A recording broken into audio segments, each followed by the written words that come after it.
writers, you're listening to the Kobo Writing Life podcast, where we bring you insights and inspiration for growing your self-publishing business. We're your hosts. I'm Joni. And I'm Stephanie. Today on the podcast, we're talking to Nina Grinstead, who heads up her own PR company, Valentine PR. She previously worked as a corporate and nonprofit publicist, and so she's taken that knowledge, merged it with her social media expertise and her love of romance novels to help promote her client list of all romance authors. So we talked to her about a lot of topics. A few that stand out are influencer marketing, which is, in my mind, is quite complicated. It's always changing. So she kind of talked about her approach to influencer marketing. She also talked about kind of the work that she does with her clients and the kind of plans that she puts in place in order for them to meet their career goals, which was very interesting as well. And then also, because we've mentioned romance a couple of times now, we talked to her about why she loves romance novels so much. It was great talking to Nina, and we hope you enjoy the interview. Okay, we're very excited today to have Nina Grinstead on the podcast. Nina works with Valentine PR, and we've been asking her to come on and talk to us for quite a while, so we're really excited about this. Thanks, Nina, for joining us. Thank you so much, Joni and Stephanie. I'm so excited to be here. So before we start, can you introduce yourself to our listeners and tell us a little bit about what you do? Yes. Well, like you said, my name is Nina Grinstead. I am the owner of Valentine PR and Literary Management. We also have a sister company called Gray's Promotions, which is just a promotions company that does not do any strategic type of marketing or public relations, but more just kind of like promotions. They get their clients release to release. So as far as what we do promotions, public relations, and marketing, and a lot of strategic planning, which is probably my favorite part of the business, is talking with clients and like mapping out the years, mapping out what books are coming, what we're going to do with each book, looking at covers, looking at blurbs, kind of the research of how, what's doing well in the market, and the market's shifting all the time. So where it was very much driven by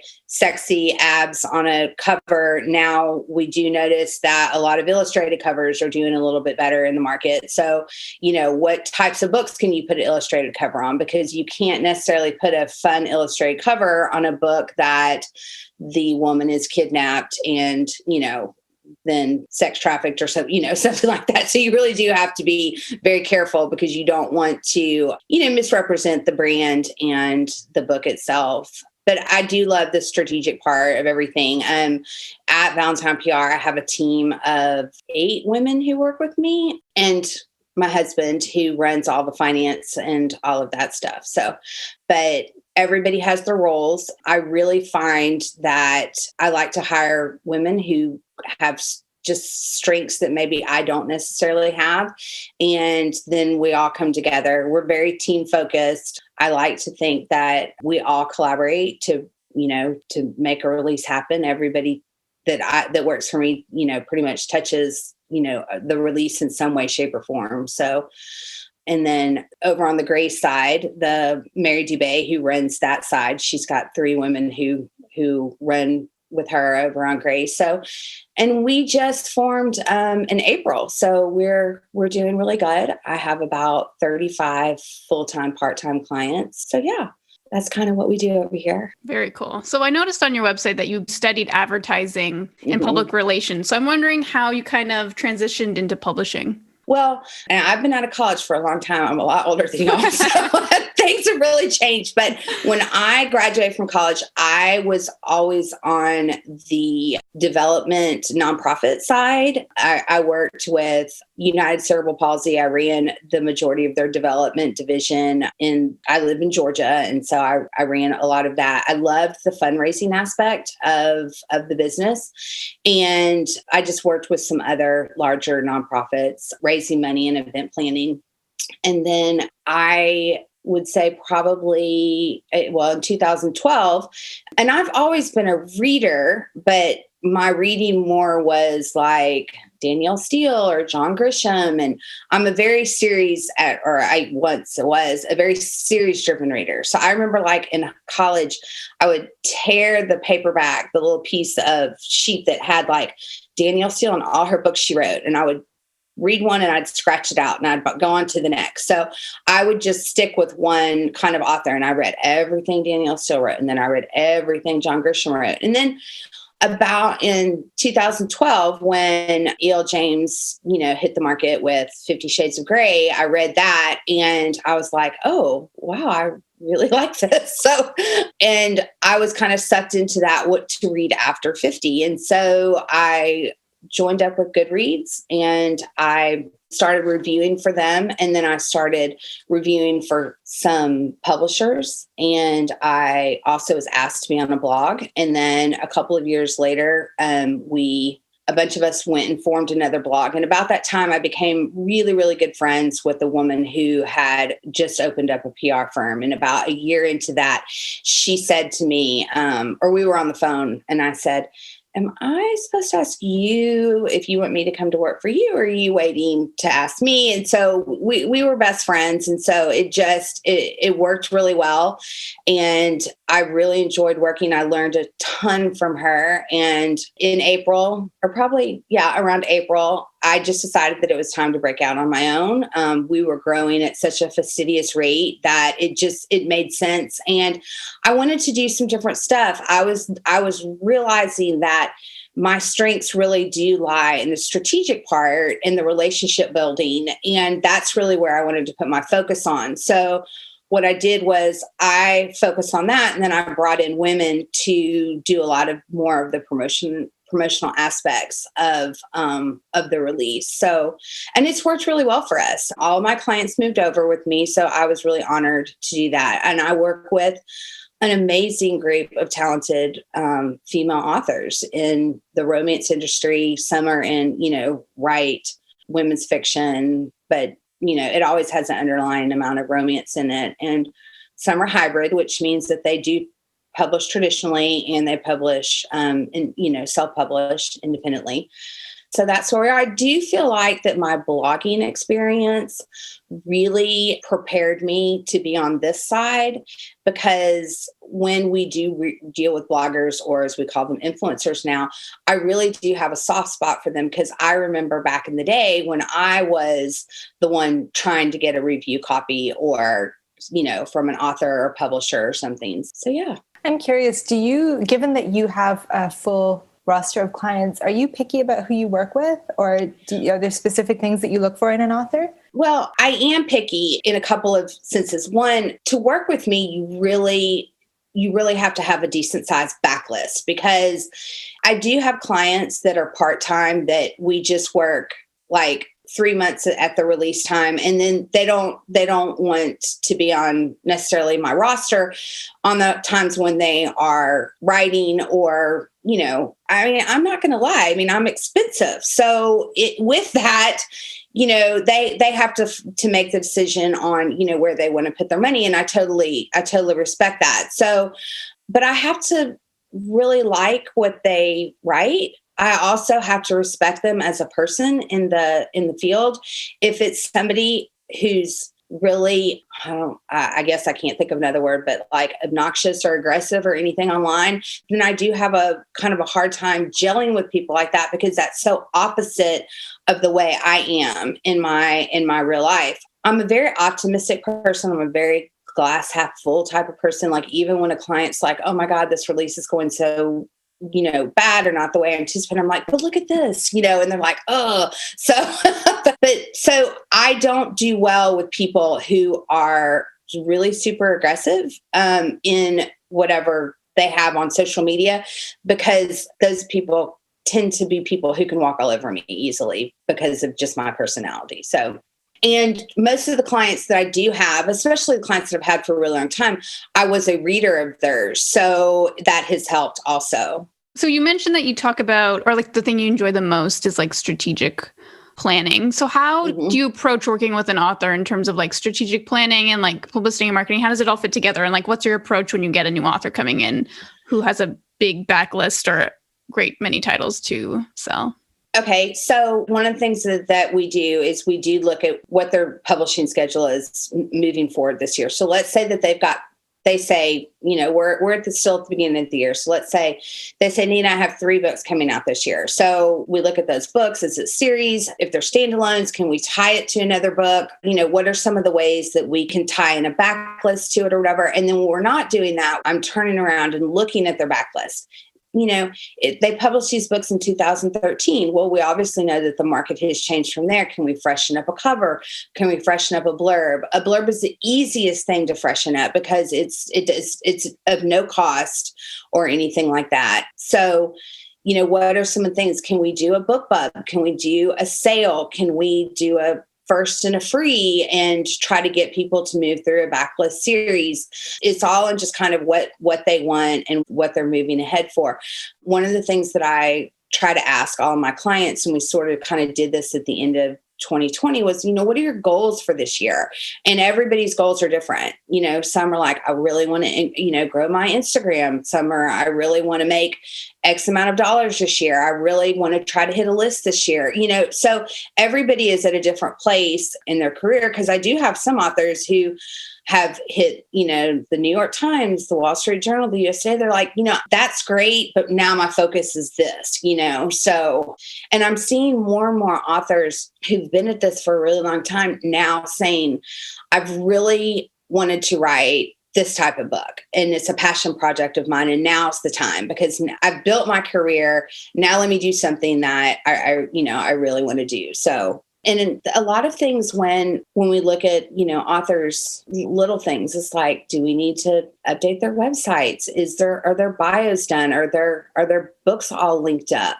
Are they, updating back matter is that costs nothing if you're, using a program yourself, but that's sometimes, a lot of times, authors who don't update their back matter and they do a sale or whatever, they're not leading them through to their new books. So, I notice right now, a lot of people have been posting, especially with the pandemic, a lot of people were kind of struggling with reading and what they were going to read. And a lot of people, me included, went back and were rereading some old favorites of ours, and we called them, we've been calling them, or when people are posting them, like our OG reads. And so if I pick up a book that was published back in 2014 and the author's written 10 more books, but none of those books are in their back matter of the book that I have, then how do I know which book to move on or what else they have? So some of those things are just really important, and we don't always think about them, but it is really important to be able to lead your readers, because a lot of times your readers don't know where to find you. My mother, who's a huge reader, she is no more going to join a Facebook group. She's not going to follow anybody on Instagram, but if she reads a book and there's the next book, maybe the next chapter or the blurb is in the back of the book, that's how she's following through. So you have to look at your reader base as a whole, not just who you're talking to on a daily basis. So I think that the way people find books is ever changing. And I think a big part of that today is influencer marketing. You mentioned bloggers and influencers. Do you have any tips on the best ways for an author to approach book influencers? Well, the approach that we take is, obviously we have big lists, because when we do a sign up or anything like that, our author shares them, then they join our groups and to be on our master list to get signups and stuff like that. Another thing that we do, we've built a really good Instagram and Bookstagrammer following. And a lot of times one of the easiest things to do is, like, let's just say you're an author and you're writing a book that you feel like a comparable book might be, I don't know, Christina Lauren's Unhoneymooners. One of the best way to find new readers for that is maybe go to Christina Lauren or any author that writes those books. Go to their tagged posts on Instagram and look at those bookstagrammers who are doing pretty pictures of the book, or holding the picture up, or the book up, or reading it or reviewing it, and then reach out to them and just say, obviously, the most important thing is you need to know your audience. So look at the books that those bookstagrammers are reading. And if they are kind of whatever you're promoting, then you definitely want to reach out to them and just say, hey, I'm so-and-so and I have this book coming out. Would you like a digital copy? Would you like a paperback? stuff like that. That's a really easy way to find. Now, it is the gate that you run into is if they don't follow you on Instagram, then obviously you fall into like some weird place in their DMs, but you just have to hope that they're checking those and just, just develop a conversation with them. Another thing that I always encourage authors to do, and not all of them do this, is when somebody posts about you, and I know that it's hard. I just know that it's so hard to do this. If somebody's posting about you, thank them. Like their post. Just say thank you in some way, because I remember when I was a blogger and an author would go, "Oh, I love this review. Thank you." Anytime the author needed anything or a book came out or anything like that, I was like, "Oh, yes, I'll promote her. She thanked me. She saw that review." Now, that could have been her assistant saying that. I wouldn't have known. You know what I'm saying? But things like that are just really important. These people are taking the time to read your words. So, just be kind with them, because that it's always great to be recognized, even if it's a like of a post. What do you think are the most interesting or successful new platforms that people are using? You talked about Instagram. I know that you have a TikTok. I imagine there are still book blogs. Yes, I do think that some of the things that are, back in the day, Facebook was really the place to be. And there were Facebook groups, and every author that I worked with does have their own Facebook group. So they have their readers are in there, which is great. But I do see more and more people moving off of Facebook and going to Instagram. Then, like we've talked about, TikTok is really a place that people are going as well. Twitter used to be a bigger avenue for books. I don't necessarily think that a lot of people sell books on Twitter. I don't think that, Twitter's just a different kind of animal right now. So, I don't go to Twitter at all. I go over there, and I don't know Twitter very well, which is kind of scary within itself. But so I don't really know how to navigate Twitter very well. But I think that just over the more recent years, one of the reasons why Instagram has become so big, and it's funny, a client of mine, Monica Murphy, told me about 4 years ago, she goes, "I love Instagram because everybody over there is really happy and they're posting pretty pictures." And it's so true. And so I got over there, and I was like, anytime I was like having a bad day, I'd go, "I'm on Instagram, everybody's making me happy over there with their coffee." I don't even drink coffee, but their coffee and their books. And you can't help but be happy over there. So I think bookstagrammers are really moving towards that. I think maybe a little bit is because where Facebook now is there's so many things that are kind of lost, and you're not necessarily seeing everybody's feeds. And on Instagram, it's a lot quicker to kind of go through and see posts and stuff like that, and the pretty pictures that people are making. And they're having fun making those pictures. TikTok is definitely growing. There's a huge group over there. They're called Book Talkers. And I'm spending a lot. I can assure you I'm the oldest person in these Book Talker things.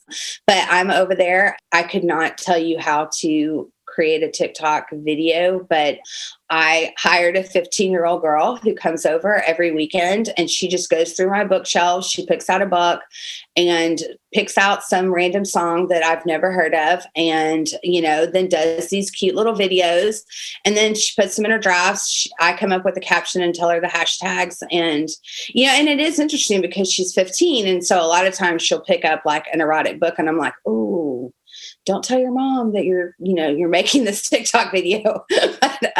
So anyway, but they're really resonating over there on TikTok. We're getting, we just broke 1,000 followers. So I know that that's not big to some, but for me, it was really big. So, but yeah, I sit at night and just scroll through TikTok, and there's book talkers, and they'll say like, "Have you read this age gap romance?" And then I'll just comment, and I'm like, "Have you read this age gap romance? If you haven't, DM me." And they do. We have forms that are really awesome that when we reach out to a bookstagrammer or a TikToker that says, "Would you like us to send you a book? What's your Kindle email address? What genres?" And so they put all the genres. So I just gobble up books and just send them on. And then they open them and they read them. And it's a great way to find, a new audience, because those TikTokers are not on Facebook. They're not there. So it's a great way to find some new readers, and they're hungry for books because they're reading at such a fastidious rate, because they're not going out like they used to. There's just not as much to do. So, and the fact that they're reading is wonderful. Do you look at like follower count, or is that not even something you consider? It is a little bit of what I consider. I hate to say that plays into it, but it does. Obviously, the author or whatever you're promoting, any business would know this. Obviously, if you have somebody who has 10,000 followers, they bring a little bit more to the table than somebody who has 8,000 followers. But I do notice when we're talking about some of these micro and macro influencers, there are some Instagrammers who have followings of 3, 4, 5, 6,000, who their followers are so dialed into them that they have just as much push or pull as some of these larger micro influencers with 100,000 followers or whatever. And I think a little bit of it is because the smaller bookstagrammer still has that capability to talk to everybody on their posts and on their feeds. It's obviously easier to answer 100 comments than it is to answer 3,000. So I think that some of the smaller ones still have a great amount of pull, but a lot of people that's not the first thing to look at. And part of what we do is kind of like the research and see what their comments are like and what they're saying about the books and stuff like that. And on Instagram is, I don't know if y'all know, I'm sorry, TikTok is very different, because you can have a TikTok post go viral, and then all of a sudden you've gone from having 200 followers, now you have 150,000. But that doesn't necessarily mean that every one of your posts now coming through is going to have that kind of, but it is being shown obviously to a little bit more people. So I just want people to be talking about the books. So that's what I'm looking for the most. That's awesome.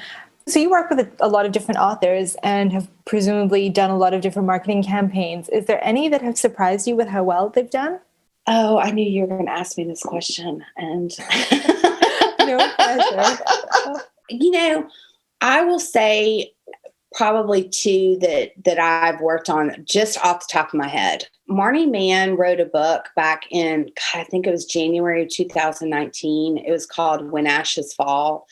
It is, you kind of go into it thinking that it is a love triangle, and there's a big twist in the book. And I knew the book was special. The cover was special. It really meant a lot to Marnie when she wrote it, and it really did just do superbly well for her. And it continues to do well. It has a twisty element. It has there's an ugly cry. Some things happen, then you're like, oh, I wasn't expecting that. So I knew that book was special, and I knew that it was going to, or I hoped that it was going to catapult her into kind of like a new readership. And it really did. And that book did so well, almost just by word of mouth, the organic. And then another series that did really well, which you can see the book right there, is Nikki Sloan's The Initiation. It's a Filthy Rich American series.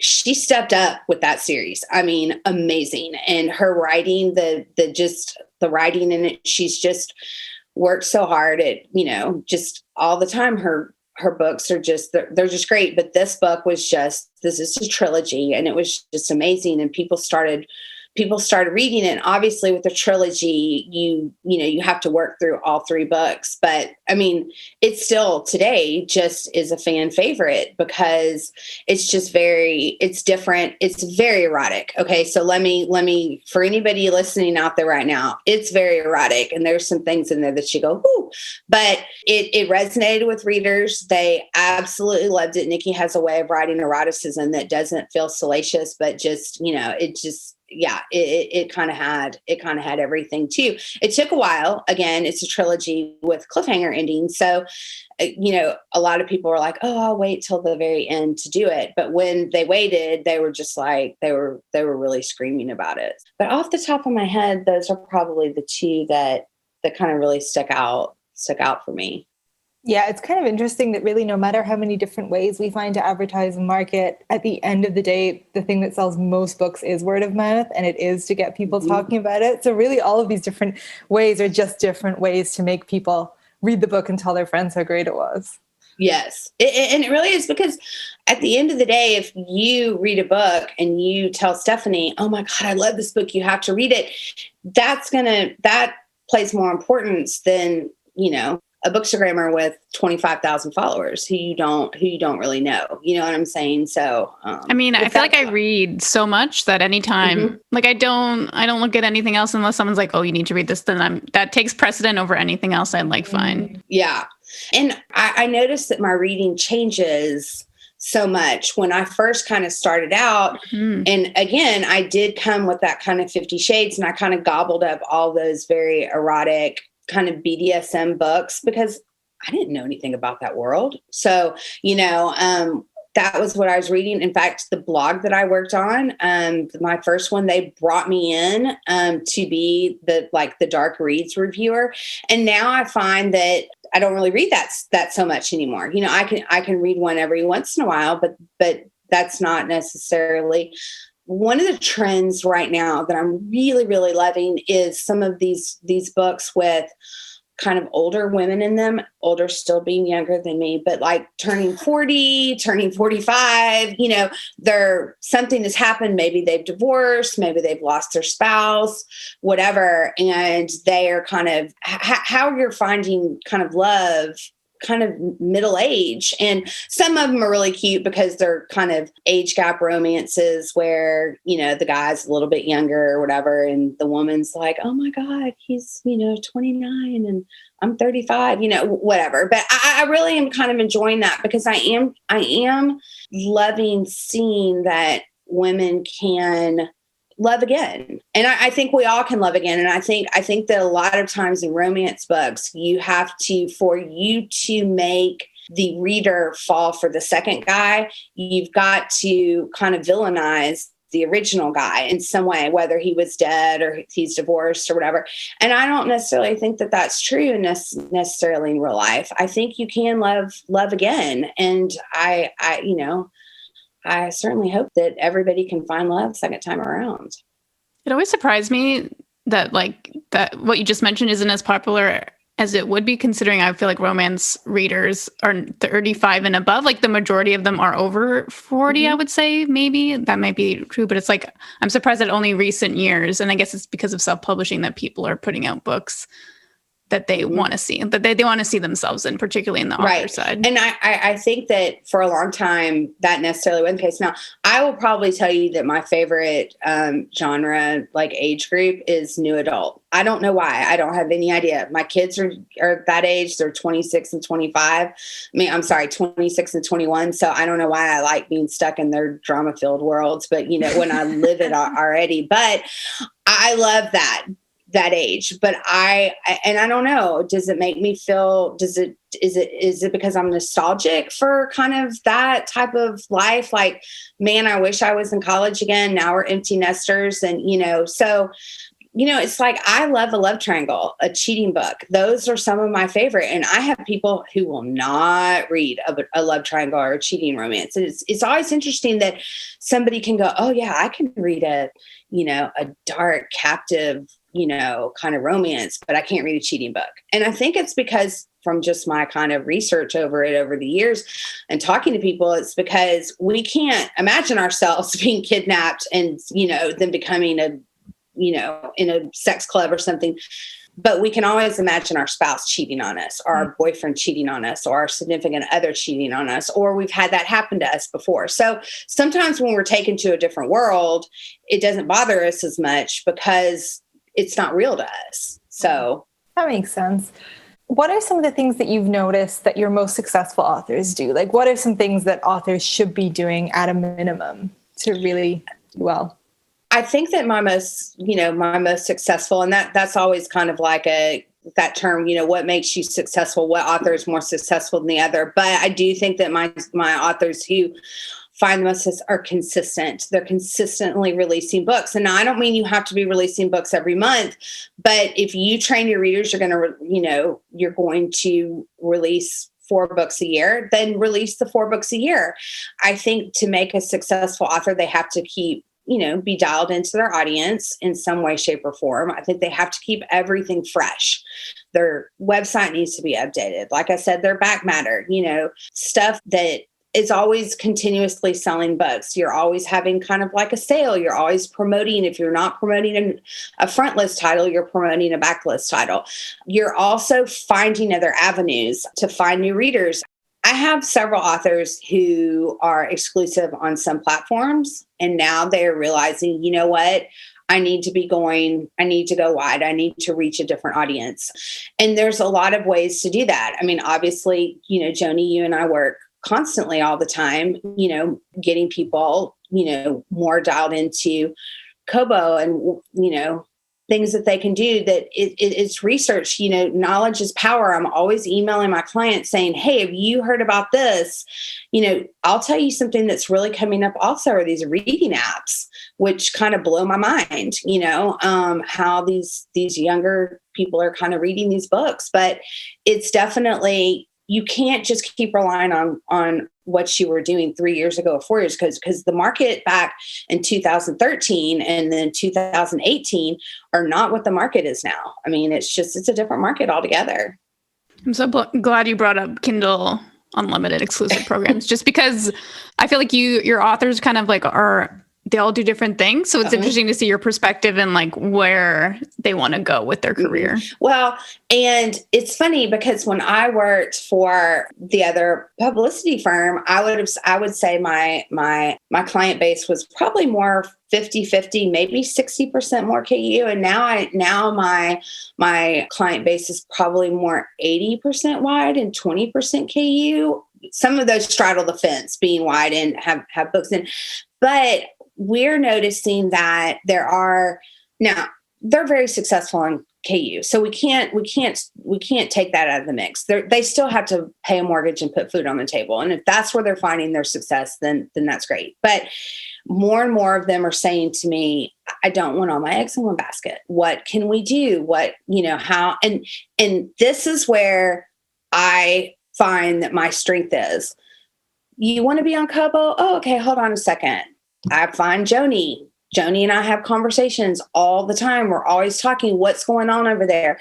Laura, I'm always talking with her. What's going on over there? How can my clients have more visibility on your platform? I'm doing that with all of the platforms. I mean, if my one biggest strength is building relationships, then here I am. You know what I'm saying? It's like, I have a call later this afternoon with Pinterest, where we're going to be talking about running ads on Pinterest and what pins work and what, all this kind of, it's just definitely, finding all the different avenues and what you can do, because you can't just rely on, what is happening in the here and now, or what you can't rely on what you've been doing before. You have to evolve.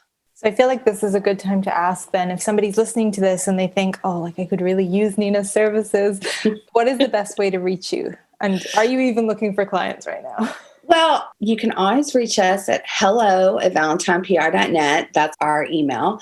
I wouldn't say I'm not hiring. I mean, I'm not bringing on new clients. It just really depends on what they're looking for.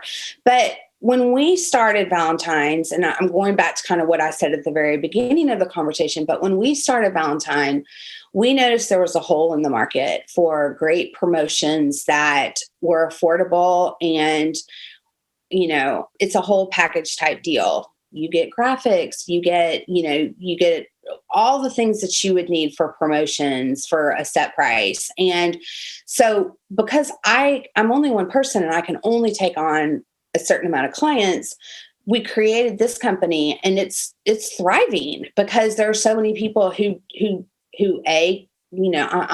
just can't afford me, or B, I can't take on, or C, don't want me, but they want, this aspect. So we really do try to be everything we can to an author who's releasing. So that's good. And I mean, it's just on a case-to-case basis. It really depends on what they want and they need. So I don't know. I don't think this has been brought up yet, but I really only deal with romance novels. So romance, and it can be paranormal, it can be LGBTQA.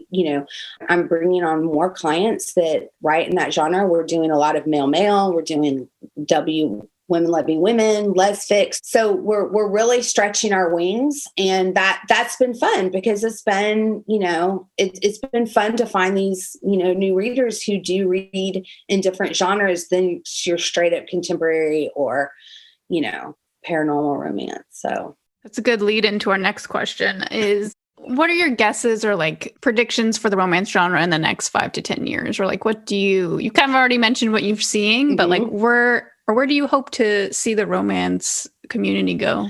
I think romance is always going to be around. I really do. I think that the greatest thing about romance, and this is why so many women and men who do read romance, is because every book ends in a happily ever after. And it's always funny because, we write these blurbs and we do all these things, and you're like, at the end of the day, the couple has to get together. It's not a romance.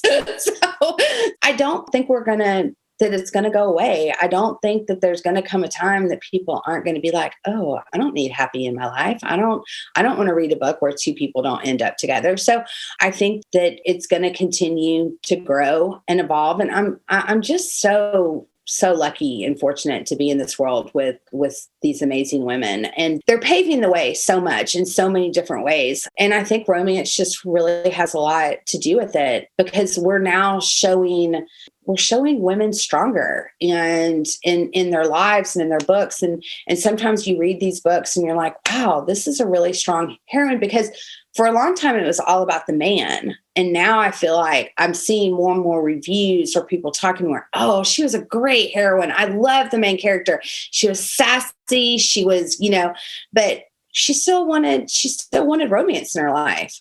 So I think we're here to say. Of that.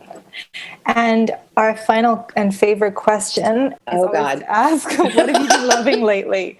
So it can be a book, movie, podcast, anything that you've been enjoying. Oh, okay. I don't watch hardly any TV at all, just because I'm reading all the time. And y'all are going to die when I say this, but when I watch TV, I'm always watching the Great British Bake Off, because my husband and I really are in love with Mary Berry, and is fantastic.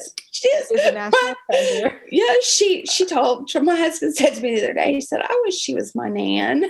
I thought it was funny because that's such a British word to use, but nan. So I've already said that I love the age gap romances and the new adult. I'm liking things that are making me laugh. I still like books that make me cry. If I know that a book can make me cry, I'm definitely jumping in on that one. The bully romances are kind of hot right now. Sometimes I read them. Mafia is really hot, and I do like Mafia, but I can't go scary or horror-ish. And so sometimes I struggle with some because those can be pretty graphic. I was thinking about why you like new adult, and I'm like, you know why? It's because they don't have a real job. Right. All they have to do is go to school. They don't have to pay for anything really bad. I'm like, yeah, that's why it appeals to me. Right. It does. Because I think a lot of times we go, oh, I would never want to go back to high school. And I probably wouldn't want to go back to high school, but I'd go back to college in a heartbeat. Oh, 100%. Yeah. And I do everything the same way, because I would never want to change that path that got me to where I am now. But man, I didn't know how good I had it until it was too late. Like I was like, you had to go to school and do home. Like that's all you had to do. Right. And you had a 4-month vacation. Like I'm mad at myself. Right. I look at my daughter who's just about to graduate from college this year, and everything that they're doing pretty much is on Zoom, and she's living in a house with 3 girls, and she's in her sorority, and they do, and they, and I'm just like, what do you have to complain about? I mean, your dad Venmos you money every time you ask. You you don't have a job because you're, and she's a straight A student, so I can't complain. I give her a hard time, but and then she'll say something like, oh, I need a new dress or something. I'm like, you're not going anywhere. Y'all are shut down there, so, but yes, whatever. Yeah, I would love to go back. So it's definitely, and maybe you're right, Stephanie, maybe that is why we read that. So I think that's why I do. Yeah, right, right. Is your daughter going to join your business? No, she's not. She's an interior design major and she's moving to Nashville in May. So she was very lucky to get an internship. So yeah, so we're very proud of her. So now I do 2 of my employees that work with us. One is my sister-in-law and one is my younger cousin who is right out of college, and she knows, we just have, again, we have so many different people on our staff. I mean, I have to have the younger people because, I'm so much older than everybody that I don't know the new technology and I don't know a lot of the new things. So you got to have people on your team that complement you. So. Awesome. Well, thank you so much for joining us. This has been really fun. I really appreciate it. Well, I've loved being with y'all. I really have. We could sit here and talk forever. So we really could. So y'all have a wonderful day. Thank you so much for having me. It was a real honor to be a part of this. Thank you for listening to the Kobo Writing Life podcast. If you're interested in working with Nina, we will have a link to her website on our blog. Or if you're interested in learning how to grow your sales, visit kobowritinglife.com. This episode was produced by Stephanie McGrath and Joni DiPlacido with assistance from Rachel Wharton. Music was provided by Tearjerker. Editing is by Kelly Robotham. And big thanks to Nina for being our guest today. If you're ready to start your self-publishing journey today, sign up for free at kobo.com/writinglife. Until next time, happy writing.